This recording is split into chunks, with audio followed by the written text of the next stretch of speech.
Hey everybody, I hope we're actually live. I don't truly see my image here on Facebook. There we go. So here we are. Wonderful Wednesday nights. My name is David Whipham with Work in Progress Texas, personal trainer and nutrition coach. Tonight we want to talk a little bit about the necessity of proper programming for any of your fitness goals and, for that matter, health and body composition goals. There's a lot of floating around you see with marketing and whatnot today, where you have all these DVDs or you have online access to various companies out there. I kind of won't name drop any of these, but there's a tendency here that you find where people just kind of randomly choose some of these workouts rather than sticking with a solid base program. So let's kind of unpack that a little bit, why your programming of your workouts really matters. So you'll see this a lot in a gym. You'll see people who are they walk into a gym, and many gyms, they're just kind of overwhelming. If you're one of those after work workout people, now the gym is packed full of people, even more overwhelming. But they have no plan. And they just kind of say like, well, today I feel like doing legs, or today I just feel like doing my upper body, or maybe I'll just do arms, or maybe I'll just do this. Well, the long and short of that is your body just really is not going to respond well over time with that, because you're randomly grabbing at straws here. And the same thing really goes for if you talk about, I will throw Beachbody in there. There's all these cool 30-minute, do this in 30 minutes, do that in 30 minutes, do this. And then people have a tendency just to pick the one they feel like doing that day because that's their favorite and that's how fun it is. Well, if you have some very targeted goals on what you want to do, what you want to accomplish in your physique, in your health, which most of us here who are, over 40, as I'm talking out to our Facebook group, Fat Loss Secrets for Busy Professionals, we're all kind of in this age group. We're aging, we're trying to really combat that. Well, what's the best way to combat it? Muscle mass. Muscle mass is your fountain of youth. And the way you can really get there, the way you can really make progress, is through real proper programming. Now, what does proper programming mean? Proper programming means your exercises are actually configured in a very specific order. Now, there's a reason for this. The order matters because of how you want to stimulate muscle. So the best way, and it's always the best way, I will stick with this till the day I die, is compound lifts are the absolute best way to improve your strength, your muscle mass, your composition, and even some mobility. Why is that? Well, you're talking about compound movements. You're talking about a squat. So you will see your ankles will flex, your knees will flex, your hips will flex, and then you have to extend them back up to the top of the movement. Where if you compare a squat to, let's say, a leg extension where you're sitting down and you're just raising your ankles and straightening your legs out. So with the squat, you're using well over 120-ish muscles to do a proper squat. So your core is engaged, your shoulders, your back, your quads, your hamstrings, your calves, and even the musculature in your feet to keep you stable. Whereas with a leg extension, you're really just focused on your quads. That's really all it's gonna what we call isolate. It's called an isolation movement. Single joint, kind of single set of muscle groups. So compound movements, they always need to be at the beginning of your workout. They're most taxing because of all the musculature. Bench press is going to include your pectoral muscles, your core, your shoulders, and your triceps. So if you go ahead and you do, let's say, a chest fly first, which is an isolated exercise that really just works your chest because you're just doing that fly movement, and that's the biggest range of motion for your chest. And then you go and try and do your bench press later, guess what's going to happen? You're actually going to gas out. Your triceps will end up taking over. And now you're not getting that maximum amount of recruitment for an amazing exercise. So if your programming is kind of all over the place, you're randomly doing things, you walk into a gym, you're like, well, the squat rack's busy. Okay. So maybe move on to the bench press, or maybe move on to another compound movement, overhead shoulder press, or any of these compound movements. But if you go to these isolation movements, like bicep curls, start your workout off with bicep curls, but then you want to do some lat pull downs, or you want to do bent over rows, you're not going to be able to lift as much. All because your biceps are an accessory muscle to these bigger movements. Anytime you pull, your biceps are involved as a stabilizer, as a secondary muscle group. Well, if you gas them out first, how do you think you're going to do on a compound movement? Any compound pulling movement, you will not be able to move as much weight. You'll drastically reduce the intensity, which will drastically reduce any type of progress you can make on your body. Also with programming, for me to look at some of our clients, I like watch people's movement patterns, whether it's a video, whether I see these folks in person. I get to see how your body moves. What is your shoulder flexibility like? What is your thoracic spine flexibility like? Your hips, your knees, your ankles, all of this stuff matters to get you to the biggest gains you can. So if you have a movement pattern issue, one of the common ones actually is when people squat, their knees tend to kind of collapse in, because that just means their hips are a little bit weak.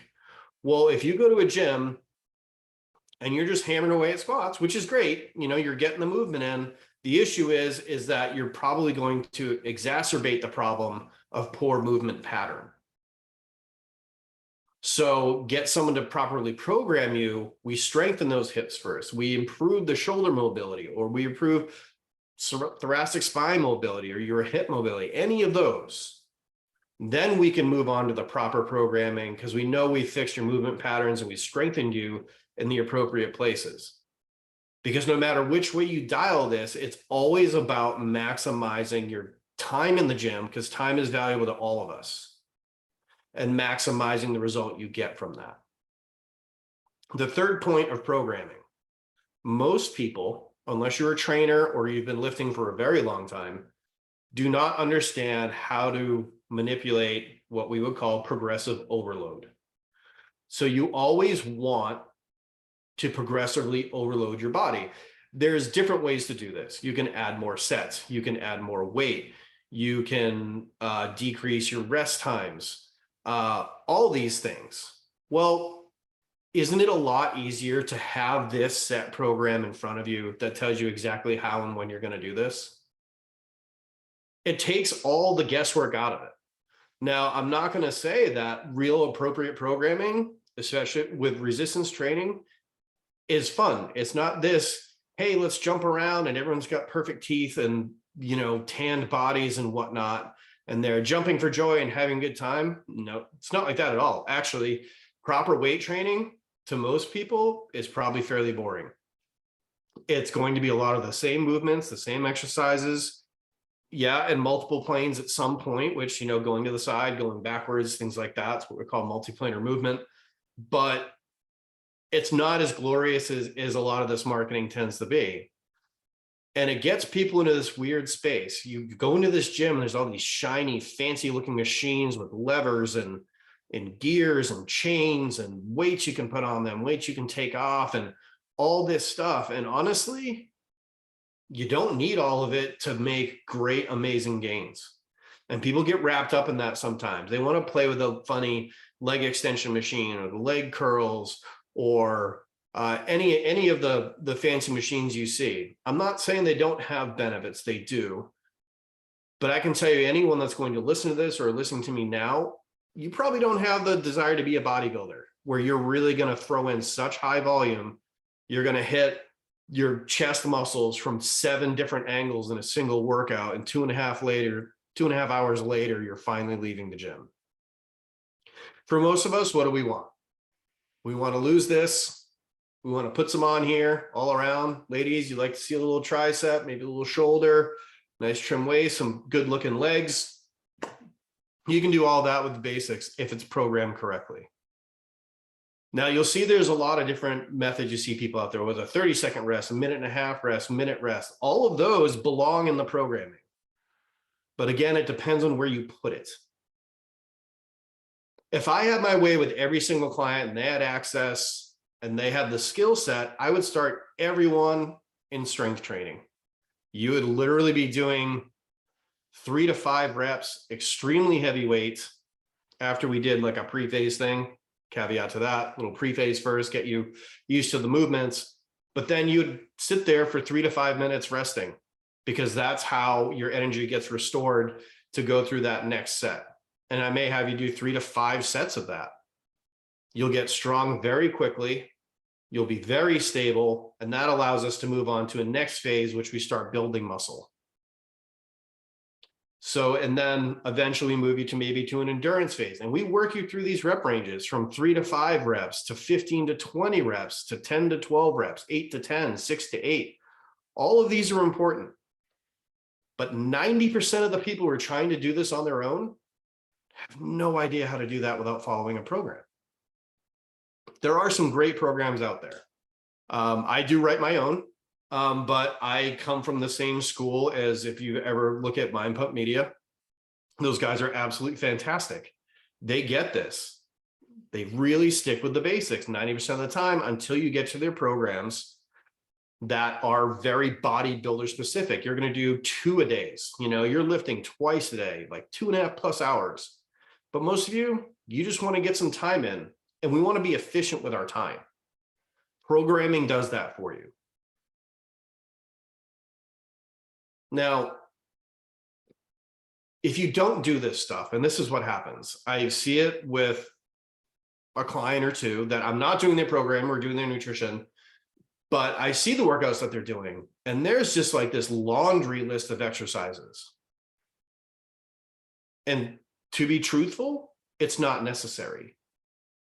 If you do the right exercises in the right order, it really should be no more than 12 exercises overall. Honestly, as far as the resistance part of everything, without a warm up and cool down, it's really only going to be about 8. 8 exercises done in the right order with the right level of resistance, and 3 to 4 week phases of changing it over time and different ways manipulating it, plus your nutrition, plus not discount nutrition. That's 85% of this whole equation. You'll just see amazing gains. Now, people tend to ask, like in a gym, especially, like, well, what if this is busy? What if that's busy? You always just want to do your best in a gym for compound movements first, multi-joint movements. There is, and people who see me speak before, we'll talk about the big 5. We'll talk about the squat, deadlifts, bench press, overhead press, barbell row. Those 5 barbell movements, if you manipulate them correctly over time through the course of programming, you'll make incredible gains. You'll be strong. You'll pack on muscle if your diet's right for packing on muscle. And you'll make progress. And you can keep switching that around over and over again. Now, there's a point where you may want to be functional, which if you look at, not a huge fan of CrossFit, but that's more of like a functional type of workouts where it's stuff you do every day. We squat almost every day somehow. You know, we lunge, we reach, you know, all of those 5 moves will cover all of that. But eventually you might want to move to some multi-plane movements, side lunges, reverse lunges, things like that. So that's kind of the skinny on all of it. It's really a matter of that proper programming is going to do wonders for you. You know, whether you find that at a really good, reputable online service like Mind Pump Media, I will recommend their products all day. And if anyone wants, I do have links. We are affiliated with Mind Pump. We talk to those guys probably once a year at certain events. So they're fantastic. For my own clients, obviously, I do program for them as well. And I'm willing to program for others who might be interested. But it's key. It is absolutely key. You can't jump from one thing to the next and really expect to make results. Your body enjoys the stimulus and you'll burn calories for sure. But if you're not really calculated about it, you're not going to put enough stimulus on those muscle groups to see improvement. So I also had a question that came in our Facebook group, which was cardio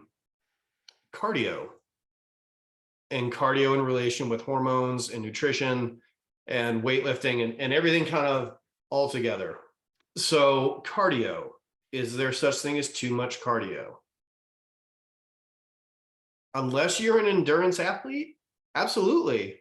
Because in the long run, what are we truly concerned about? And take this one to the grave with you.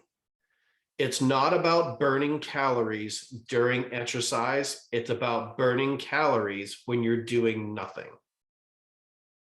And how do you do that? You do it with muscle mass. When you lift weights, that session ends. You have now increased your metabolism anywhere from 30 to 60 something percent for the next 48 to 72 hours. So your body is burning more calories throughout those post-workout hours than any cardio exercise will ever do. Cardio is burning calories in the now, not the later. Burning calories after workouts should always be your goal. Cardio has benefits, that being said. But you can walk, you can ride a bike, you don't have to kill yourself. You know, for fat loss, hit workouts all the way. Hit workouts with weights, even better. But long drawn out 5-mile runs, huffing and puffing, you can't breathe, you can't talk, your face is all red. All you're doing is burning calories in the now. So who wouldn't want to work out for 45 minutes with proper, what we call RPE, which is a perceived exertion on your body between an 8 and a 10. So the last 2 reps of every set you're going to do should be fairly difficult. Like the last one should be on the edge of losing form. Never lose form, but it should be on the edge. So working hard at each of those reps is paramount. If you can zip through 12 reps, it's not heavy enough. But if you hit rep number 10 and you're like, okay, I can squeeze out 2 more and keep my form, that is the right amount of weight. As soon as it becomes easy to get to 12, it's time to up the weight. It's honestly kind of simple as that. But that's pretty much what it all comes down to. The other part of this question was, you know, if you really want to make gains, cortisol and too much cardio, again, this is someone talking who's over 40 and female. Again, cardio affects cortisol levels. So cortisol is a hormone that's been kind of demonized in a lot of ways. And I'll get into that in a second.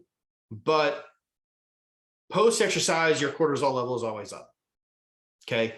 So don't work out an hour or 2 before bedtime. And here's why. So cortisol is your wake-up hormone. So when you start to wake up in the morning, your cortisol levels rise, right? So your cortisol level rises, best to get sunshine first thing in the morning because that kind of triggers it to a nice flow process. You've heard of circadian rhythm, I'm sure. And then it depletes through the course of the day. Well, if you're depleting through the course of the day as the sun sets, aka circadian rhythm, and you work out and your body wants the sun to be going down, decreasing your cortisol, now you kind of spiked it again. So now you're going to delay melatonin onset and whatnot. So back off there. Cortisol is also the stress hormone, which is why it responds to exercise. So you exercise, you put stress on your body, but it'll dip an hour or so after it'll start anyway. So be cognizant of that, but I would not worry about cortisol in cardio or cortisol in lifting weights. It's a natural response. It's just when you actually are incorporating your exercise. I do have another question here. So Jen, reps versus upping the weight. So here's how the rep ranges work. If you're going 1 rep to 5 or 6 reps, that's pure strength training.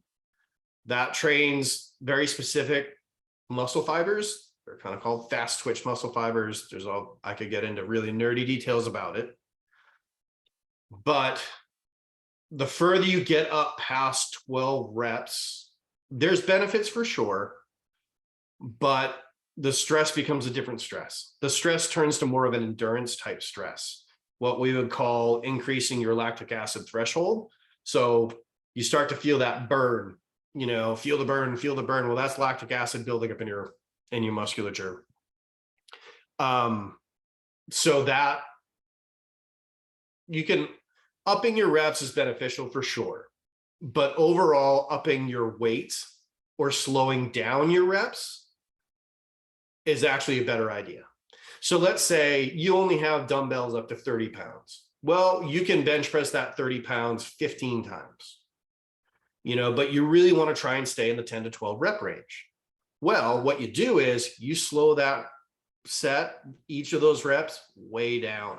And I will promise you, I could do it like 3 seconds down from the top of a bench press and 3 seconds back up with 30 pounds. And I would be gassed out, guaranteed, at 10 reps. And I can lift far more than that.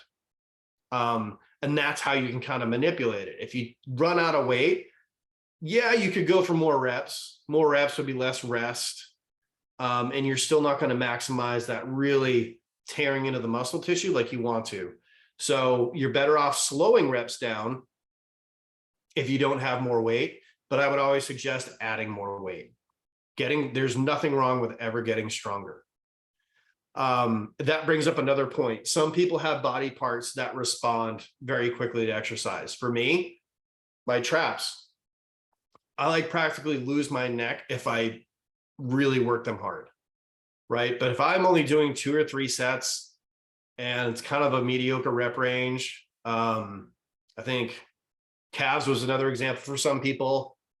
Generally, unless you're really focused on that hypertrophy and adding tons of weight to them and really working them hard, you really shouldn't grow a lot of muscle tissue. And the other piece of that is muscle growth, unless you're an absolute newbie, depends on how much you're eating. So to really put muscle on, you need to eat above your maintenance. So for me, it's like, well, I don't know, 3,100 calories, and I can put on more muscle.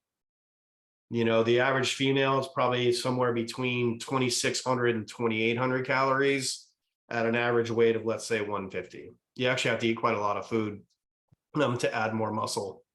But that's a great idea to add more muscle. It really just comes down to your programming.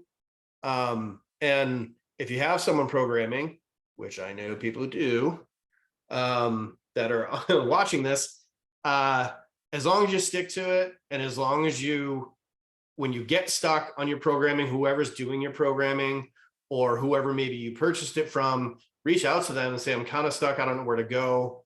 A lot of these programs, Jim Stoppani, Mind Pup Me, are probably the 2 groups I trust the most. Squat University is pretty good too. But they have forums all over the place. Go into their forum and ask them, like, here's where I'm struggling. Here's where I can't get any further. I don't know what to do from this point on.